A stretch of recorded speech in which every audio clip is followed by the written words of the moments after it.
Hello, everybody, and welcome back. Thank you for joining me, and I hope you're having a good day. We are back playing Ultimate General American Revolution, and it's funny. I posted the final video, what I thought would be the final video, for a little bit of time. I wasn't sure when they were going to update the game. They did just release the update just a few days ago on the game. Now the 1776 campaign, or the New York campaign, has been opened up. Uh, and I wasn't sure when they were going to do that, and I posted the final video about a week ago, of what point I thought it would start with. So I had stopped playing, and it's funny, it's been a few weeks, probably almost a month, since I actually stopped playing the game, but thankfully it's only been about a week since the last video was posted. And yeah, there was a bunch of major improvements to the game. It wasn't just opening up the 1776 campaign, so now it goes all the way to June 1777, the game. Uh, which also includes a new map space, which is going to be in the west over here. And like I said, I thought that it was going to start uh, in July of 1776, which would make sense historically, because that's when the British began to invade New York. But it all actually starts in August of 1776. I think it's August 12th. So what we're going to do this episode is we're actually going to go ahead and start playing through this next about month and a half that we have to go through to get to 1776. But I'm also going to start listing off some of the key updates to the game. So this won't be so much. This will be mostly a voiceover uh, episode and not so much actual commentary.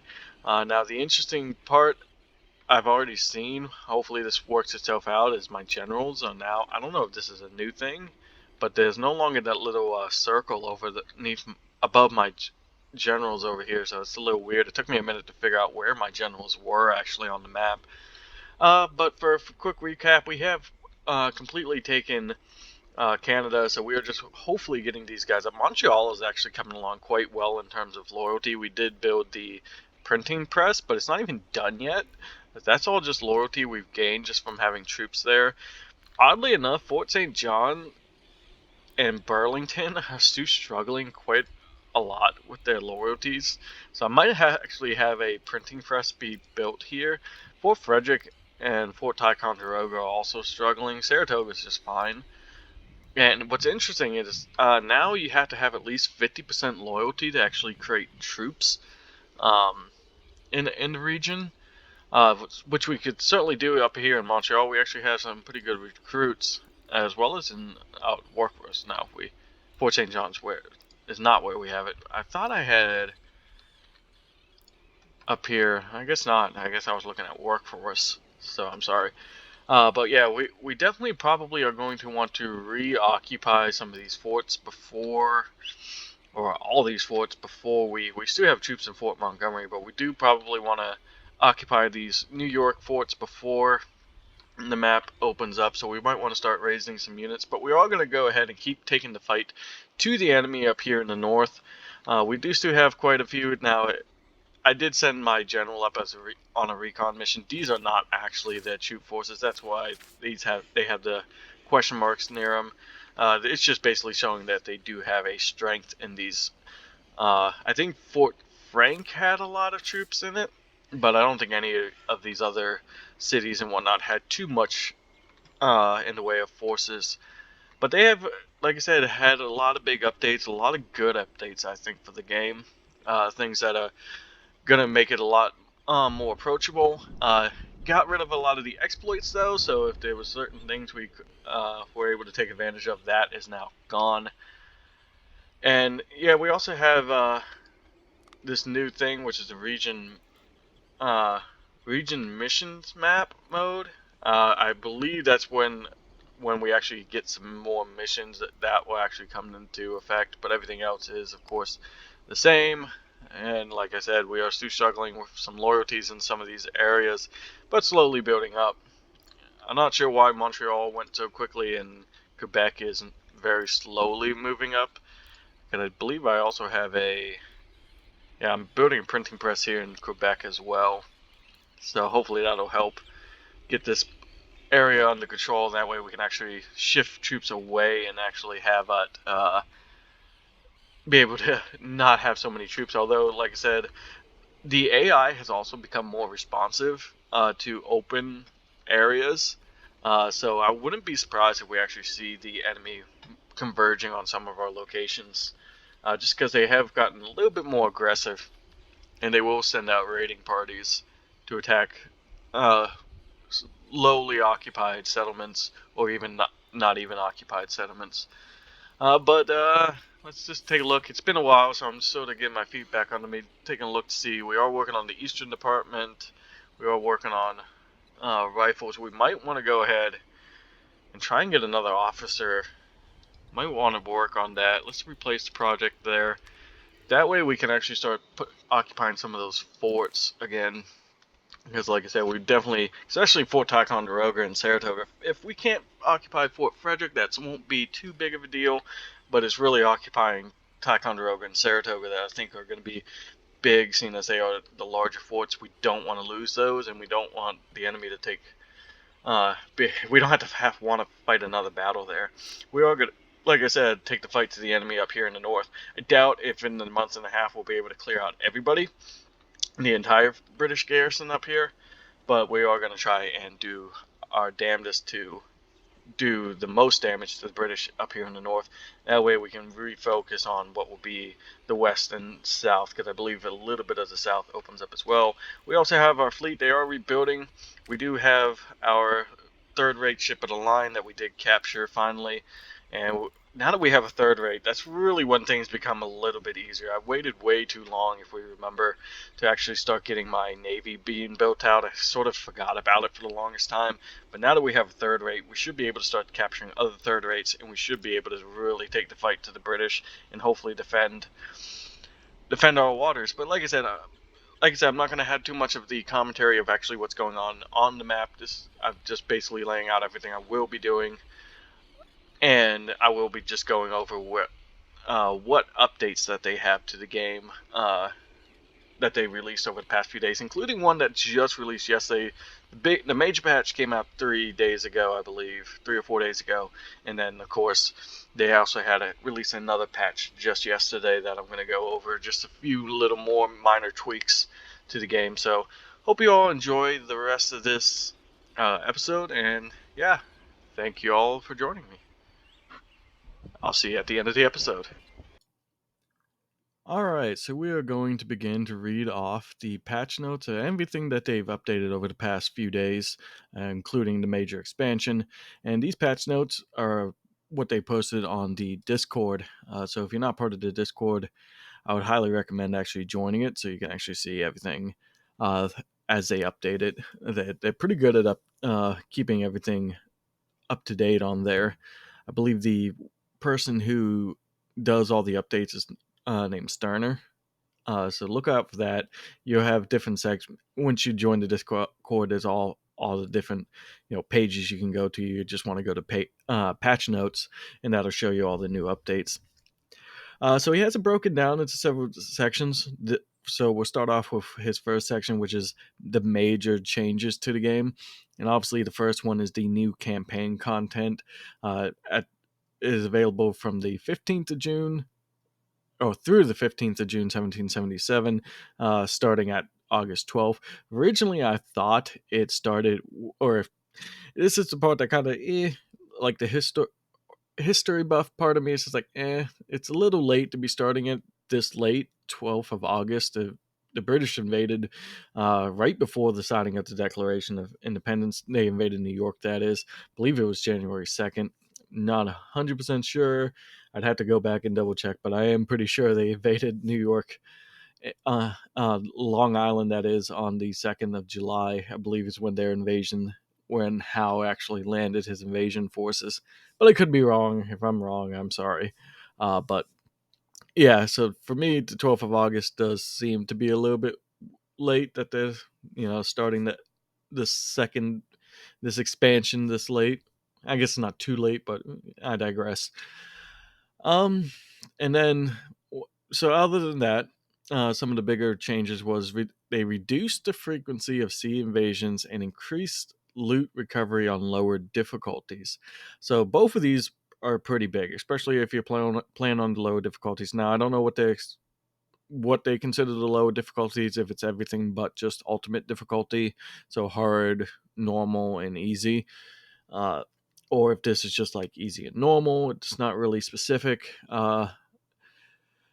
So yeah, it's not really specific. I want to say it's probably everything but the ultimate difficulty. Now the sea invasion one, it's not one I've actually seen too much. I know watching other people's playthroughs, they tend to get a lot of sea invasions. I think we've only ever gotten the one sea invasion. Uh, but it's funny, and I'm going to mention this later, that I'm saying this, and this is obviously recorded after I played throughout this whole thing, that we actually get two invasions during the time span of this episode, which is kind of funny that they reduced it. Like before, I wasn't seeing any invasions really at all, and now all of a sudden, except for that one that we had right at the end of the original playthroughs that I was doing right before this expansion. That was the only one I had, and then we immediately get one right as I start playing here, and then we get one almost right before. But that thankfully that one goes up to a more one of the northern areas that I hadn't even started to attack yet. So thankfully that one didn't affect us too much. So it is kind of like I said, it's kind of weird. It says they reduced the frequency, but I get two in the matter of a month, essentially. So but I did also notice the loot recovery did seem to go up. We did get a lot more in terms of the post battle loot. So one of the other new things is the global mini map now shows battles and invasions as they are happening. So the mini map was something that they added in a few patches ago. I don't use it too often. Um, Maybe I should start using it a little bit more. And yeah, now it's just going to start showing the battles on the map, so you can immediately go to them. I guess that's so if you're too focused on one area, you can see. Now, I don't know if this is battles you can fight or you just see battles as they are happening on the mini map. That way, you can maybe move your generals to those locations if your forces that don't have a general near them are under attack. You can hopefully get there and hopefully actually command the battles. I want to say that's probably what it is, but I haven't seen this too much. I didn't see it through my playthrough really at all. Granted, I was playing on a much smaller. I'm sure this will get much more important as the map expands into the later years of the war as well, and to when we get to the point, where we have pretty much the entirety of the eastern seaboard to play around with. So I'm pretty sure that's when we're going to see that maybe take more of an effect onto the main uh, playthrough of the game. But like I said, playing on such a small area so far, and like I said, being really just dealing with this invasion that's happening right now in the game, I really didn't use it all too much. Now this was a big one for me. And one of the other new things, one of the major updates is weather now has a larger impact on desertion, and disease has a larger impact on casualties. Now disease I haven't really seen at all. I believe there was some subterfuge efforts by the British that they tried to poison me, but then it said I had zero casualties from it. So maybe that was just a glitch, and now they fixed this glitch. But also, weather now having a larger impact on desertion. Now it's already kind of rough, but it was manageable when we were doing the winter campaign. And now it's going to have a much larger impact on it. So, really, I guess that means if you run out of supplies, you're going to see a lot more desertion, which is going to be annoying. However, as long as it happens to the British as well. Now, the British got very passive during the winter months. They didn't do anything except for, they took it, but they didn't give it. Uh, they just really went into a defensive posture during the winter. This past winter during my playthrough, and all my playthroughs that I've played through, they've pretty much done that. So I'm wondering if they're going to be maybe a little more aggressive during the winter. I doubt it. It's probably going to have the similar AI, but also I'm wondering if they're going to take the same sort of impact from weather and disease that you're gonna take. Because if they do, I'm fine with it. If they don't, and they're just not affected by it like we are, it's gonna be kind of annoying. Now, I guess it would be kind of historically accurate. I guess the British, you always hear about Washington uh, and his struggles during the winters, but you don't ever really hear too much about the British struggling too much during the winter. So I guess it would be historically accurate. I don't know. I'd have to look into that to see where the history is on that. If the British struggled as well throughout the winter months, you would think they would, but I don't know. I'd have to look into that. Now this other one is kind of vague, and I wonder if it's talked about later in like the general improvement section and whatnot. But it just says rework many of the elements of tactical battles. Like I said, not sure what that means, because it doesn't really go into details about what elements they've changed. Like I said, maybe it's just something I've missed while looking through this list. Maybe it's mentioned later on exactly what they've changed. So yeah, can't really speak too much on that, uh, just because I haven't really noticed too much of what's changed. Now there is like minor things that have changed. Like now when you charge, there's like a little icon above the charge. It's like a little bayonet icon, or almost looks. I think it's supposed to be a bayonet. It almost looks like a lightning bolt, but I'm pretty sure it's supposed to be a bayonet. And other things like troops moving a little bit slower. Some other things I've noticed: cavalry take a lot more damage than they used to if you can get a volley off on them. Same with artillery. So things like that I've noticed, and I think that's maybe what it's uh referring to.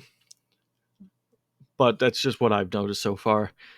And then the next one is many bug fixes, including issues with artillery replenishment, stat gains not carrying over from tactical battles, and cavalry.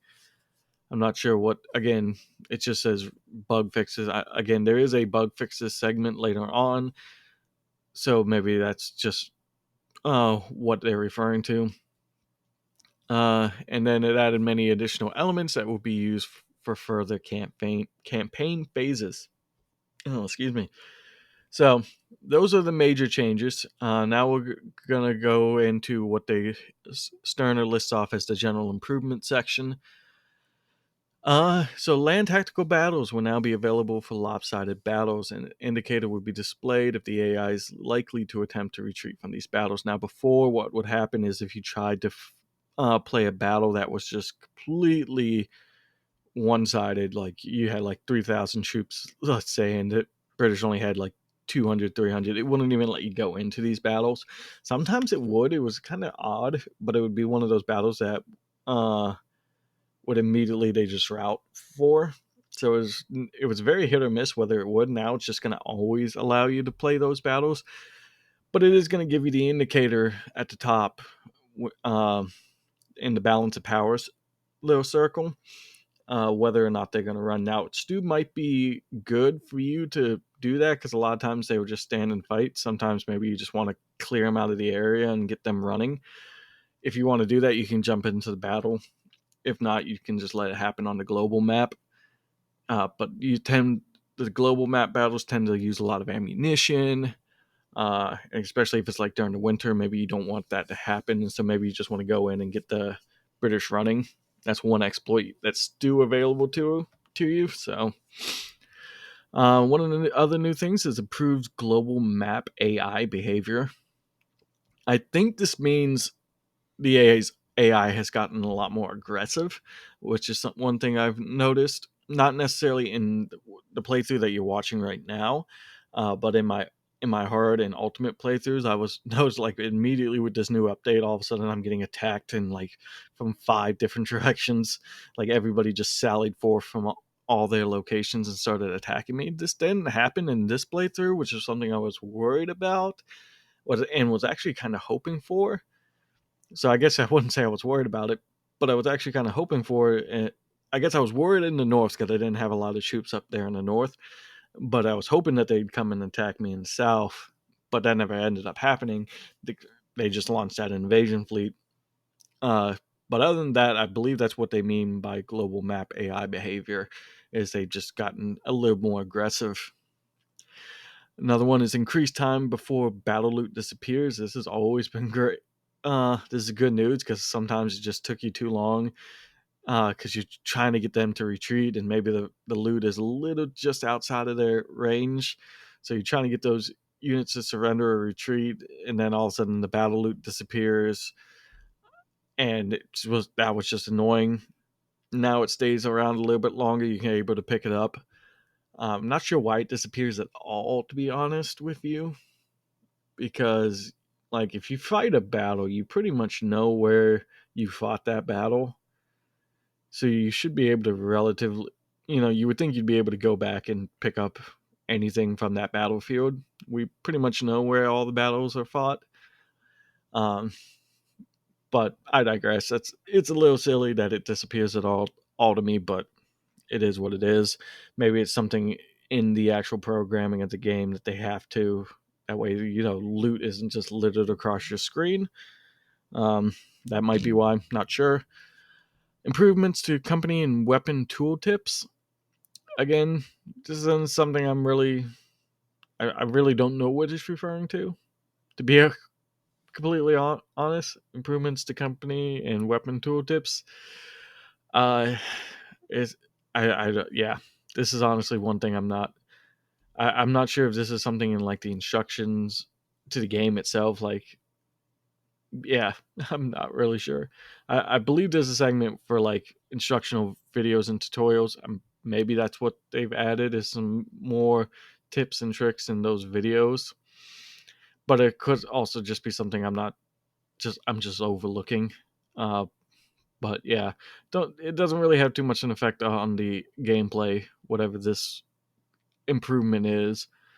Game will now pause on the global map after exiting a tactical battle. This can be good. It's kind of weird though. Seems to be a little bit of a glitch with this right now, where when you load back in, like your general icons and even the unit icons sort of just disappear, and it's hard to see where the battle is anyway until you unpause it. Um, but honestly, this is good, especially after battles, sea battles. I think this is really good because it gives you that chance to hit sail to port immediately if you want your ships to get back to the closest port as quickly as possible and hopefully not get into another sea battle. So I do like this addition. Added a new indicator for units that are charging. We talked about that earlier.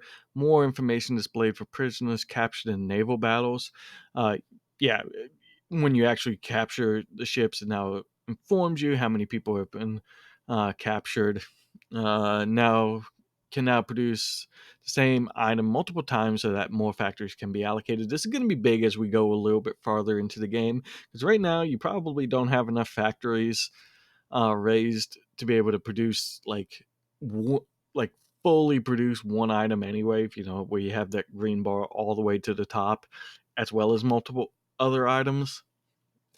But as you unlock more cities and as the map grows and gets bigger, I'm sure this is something that will be much bigger coming in the future, especially once we start getting down into the southern colonies and whatnot.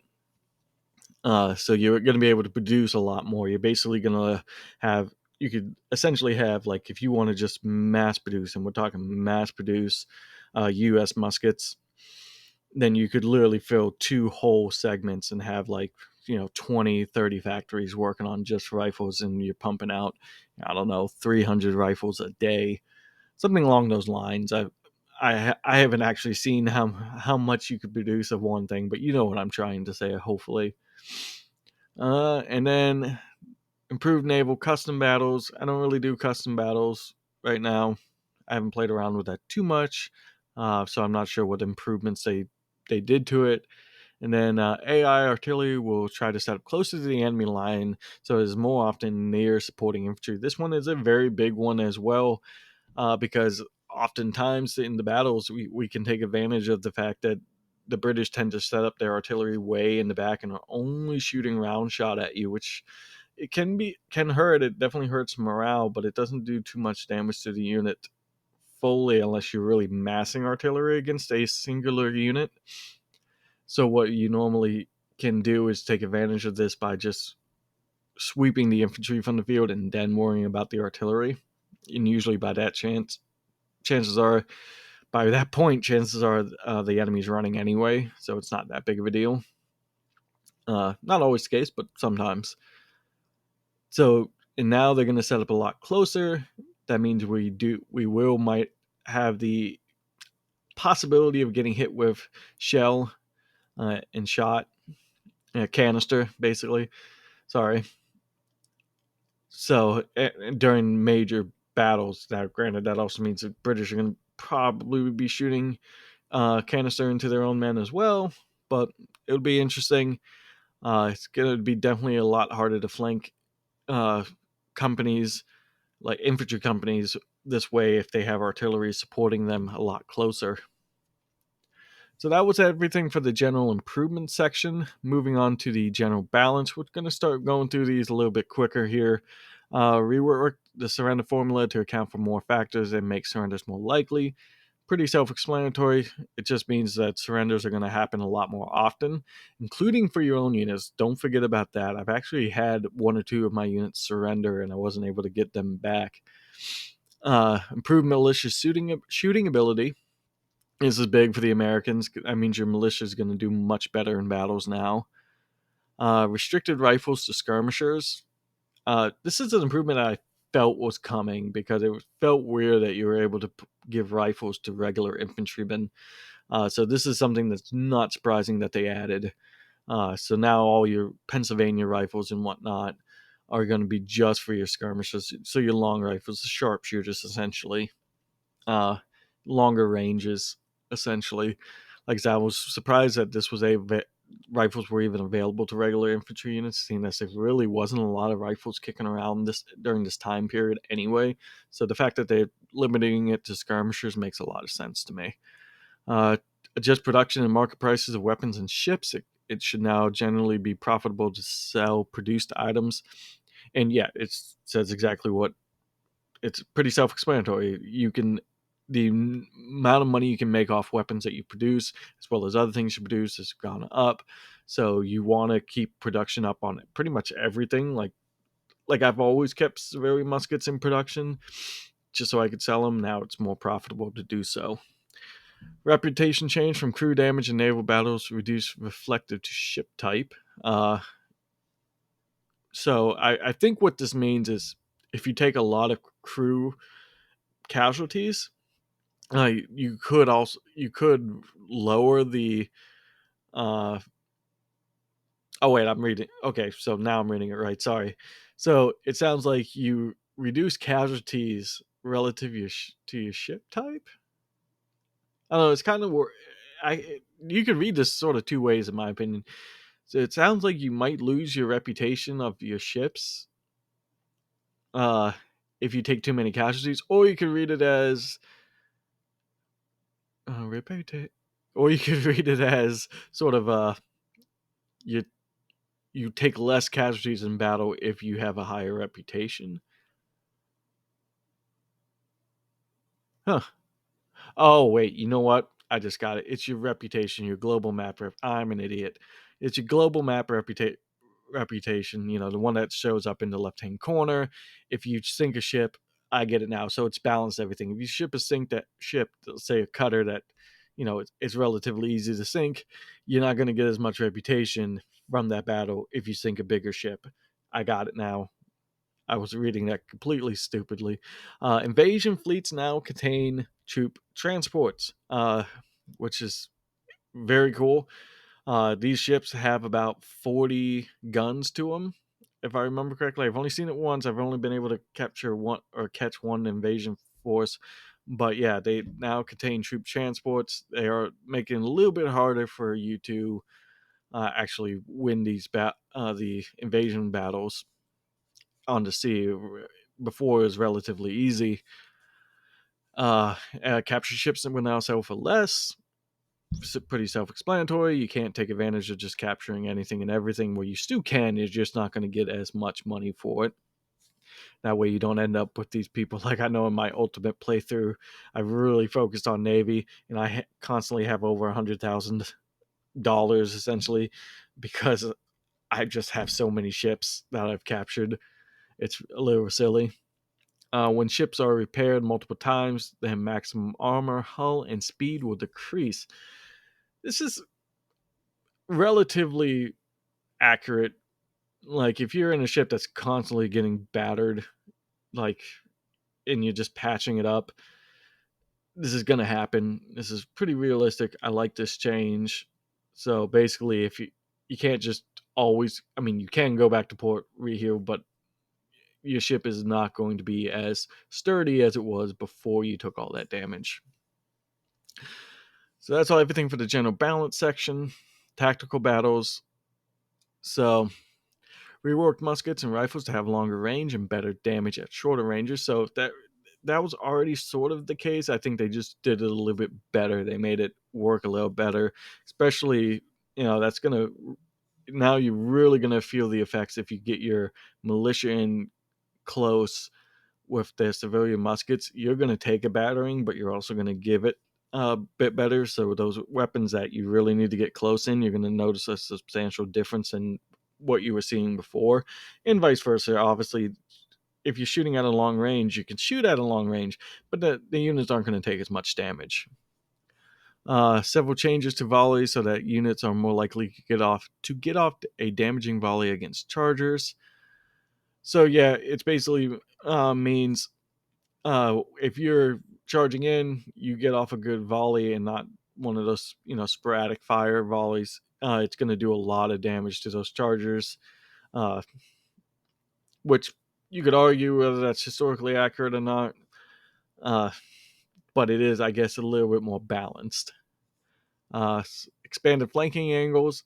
I don't like this at all. I don't know why it got expanded, because there were some weird angles already where I was getting hit from behind, even though I'm facing the enemy. It was really weird. Uh, or even like if I'm just slightly cockeyed, it would say rear flanked. So I'm not sure why they felt the need to expand it even more. I felt like it was pretty maybe too far expanded.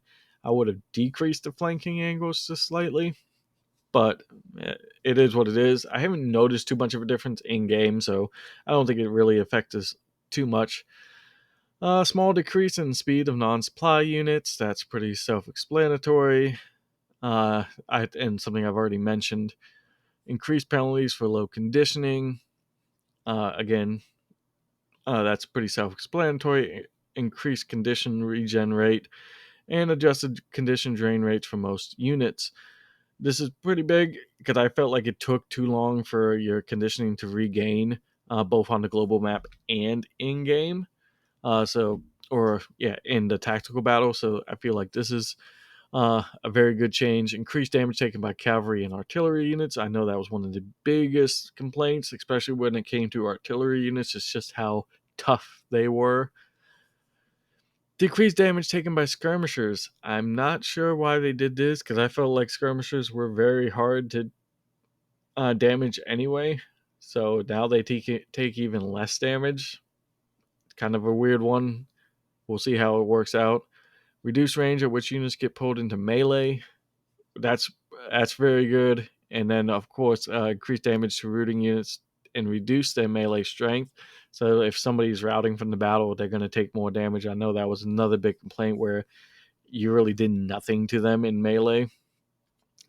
Fallback should not now allow all units to attempt to escape melee. Sometimes when you hit the fallback button, you couldn't get out of melee. Now uh, you can. Charges will now continue if the target routes and will end only if the charger is exhausted. So that exploit of just hitting the fallback no longer works to stop the charge. Now they will. Units will no longer chase or charge when exhausted. That's a good change. Annoying. I've already been in a battle and I'm just like, oh, really wish they'd keep charging at him. But it is what it is. It makes a lot more sense. Added condition, morale, and distance restrictions for AI charges. This is a big change. Uh, Now they're actually affected if they've taken a lot of damage, or if they've had to already march halfway across the map before they didn't. Firing will now temporarily make a units easier to spot. We've all seen that before, where you're getting shot by units that are in a tree line and you just can't seem to actually spot them and fire back, but you know they're there.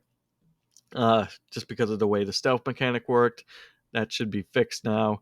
We worked the chance for units to permanently retreat when they rout. Uh, yeah, this one I haven't noticed too much of a difference in, so I don't know how much of the chance of them routing is now.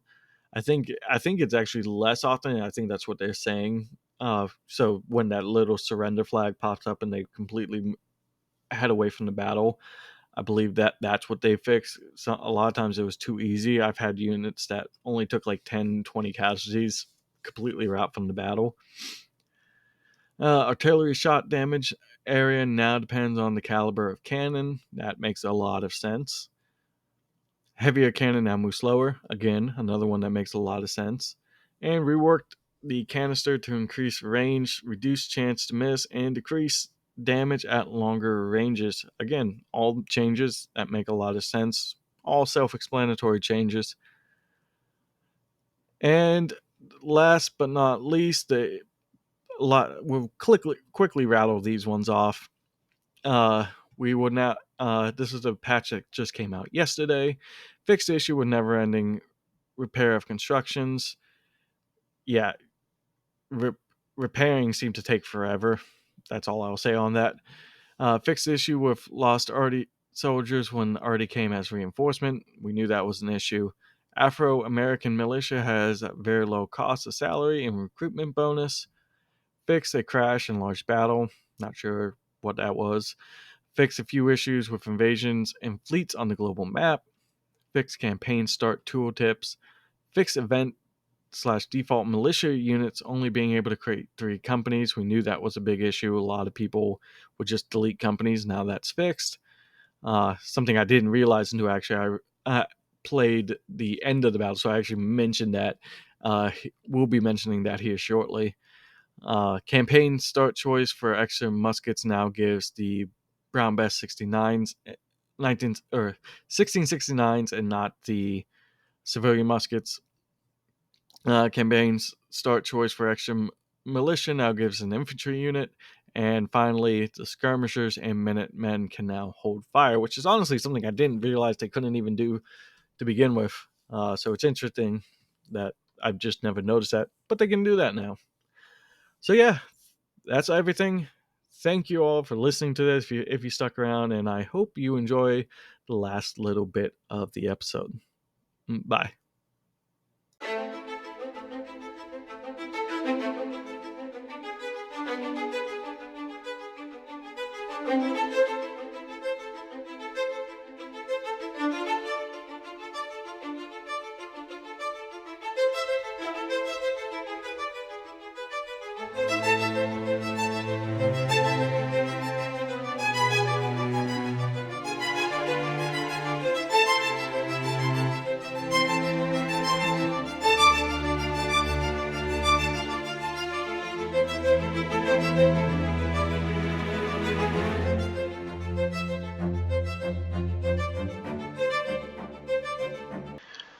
Alright, so we're only 2 days away from August 12th. That's when the map is going to expand with the new patch that expanded the 1776 campaign.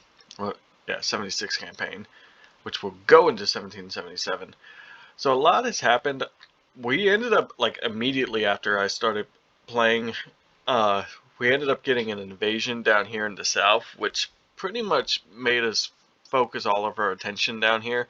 We tried to send our navy out to defeat that fleet, but unfortunately we actually got jumped by a couple third-rate ships of the line, and while we were trying to search for the fleet that was coming in, because it was coming in right here at New Haven, and what ended up happening is we actually took one of them, but while we were trying to actually catch the invasion fleet, the other one jumped us, because there was 2 of them, and we weren't just unable to defeat the invasion before it actually made landfall.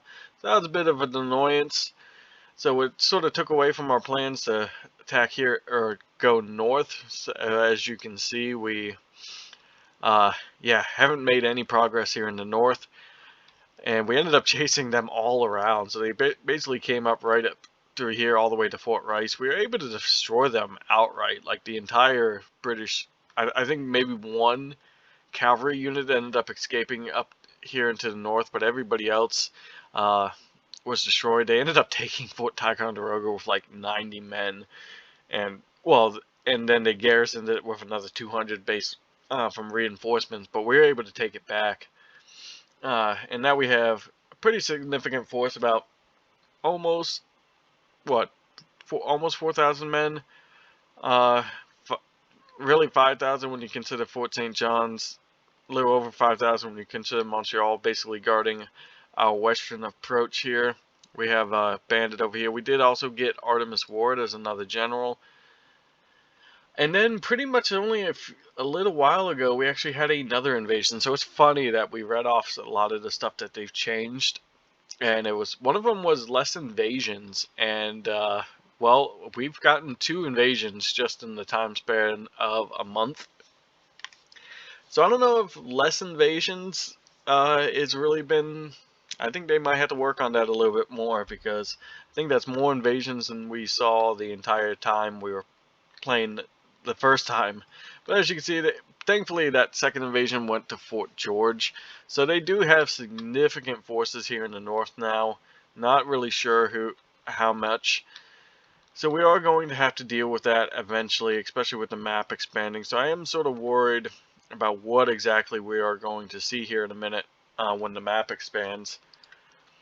But we are getting ready to start moving north. We are still having some like musket and not enough civilian muskets. That's weird. But yeah, we're having a few issues just getting everybody back up to full strength down here. Saying we don't have enough brown besses. It's just that weird glitch. I know we don't have enough wagons, or at least it's saying we don't have enough wagons. Not enough civilian muskets. That's weird. But so we are going to keep trying to defeat all these British units to the north, and that's really everything that happened. We did, of course, get a few of more of these doctrines knocked out. We were able to get the Eastern Department, which gave us Artemis Ward and gave us that 3rd general slot. I was debating on going ahead and doing this, but I don't feel like we need that all too much at the moment. Artemis Ward will probably go down and help us in New York when that expands. So I decided that let's start working on getting some of these free units and maybe just get these 2 units here, the 3rd New Jersey and the 1st New Hampshire. And then we can look at possibly getting like guards, working on that. We still have to get grenadiers. But that's something we can work on in the future. We did end up getting like one of our intelligence operations, or one of these, covert actions, I believe it was, that finished. And I think that's really it for this, because we're still working on Pennsylvania, so we're still working on heavy frigates, although we're getting close to heavy frigates, which I think will definitely help. I see that we are running a little low on funds, so that's an option. We'll see what happens here in a few days. So we are going to go ahead and keep playing. See what happens over the next 2 days as we wait for the map expand. Probably will just. Let's go ahead and start getting Artemis Ward down here in the south. I put him there because I wasn't sure what they were doing. Some of those forces from Fort George that landed ended up going over towards Lyman.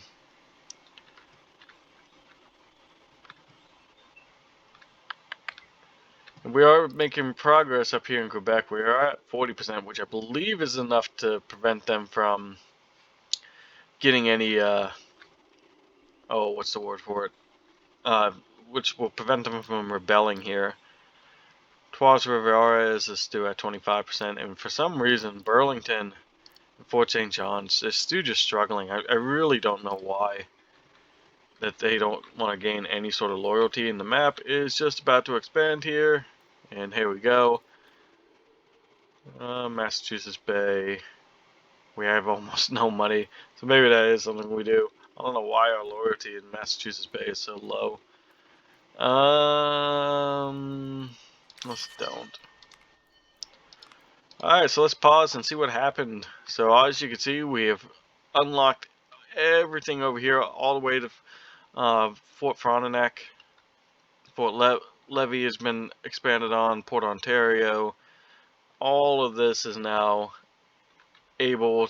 We got the entire Catskill Mountains over here, Newtown, Fort Sullivan, Wyoming, Fort Augusta. I'm pretty sure what we'll probably do is, I'm pretty sure these are just like the same type of things where, oh no, you can actually do all four in these ones, huh? Interesting. So we could actually expand. Fort Clinton is, let's go ahead and see what they have in Fort Clinton. That might be our first. We might just try and like bring some of these forces back from some of these outlying towns, seeing as we can actually make these large units, it seems like. And then I think Fort Clinton is going to be our first goal here. We might go ahead and bring down some of these units out here from Boston and Salem to start heading west here and start trying to defeat the British out here. I'm assuming we're going to get so weird. I'll mention that in a minute. I'm assuming we're going to get some sort of invasion down here. That's the assumption. None of these. New York's been pretty good. Hempstead, his loyalty could work on it. We could work on that.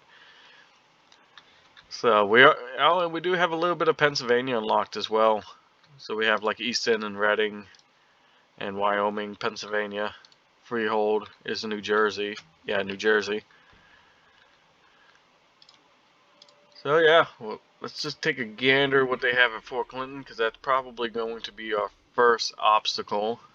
Okay, not too much at Fort Clinton. Okay, we can start working on that. That'll be next episode though, for sure.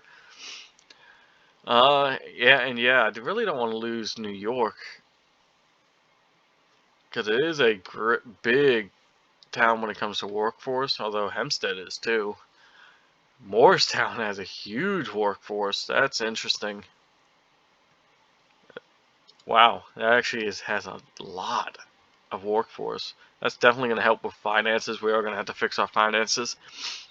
So it's weird. There was a few events that were leading up to this expansion where you could send money down to New York to help with the possibility of an invasion. You could also send weapons down for the help with the possibility of invasion. I was thinking that would translate, to having bigger forces here at the beginning, but it doesn't seem to. I've seen a few other people's playthroughs, and this is the same thing.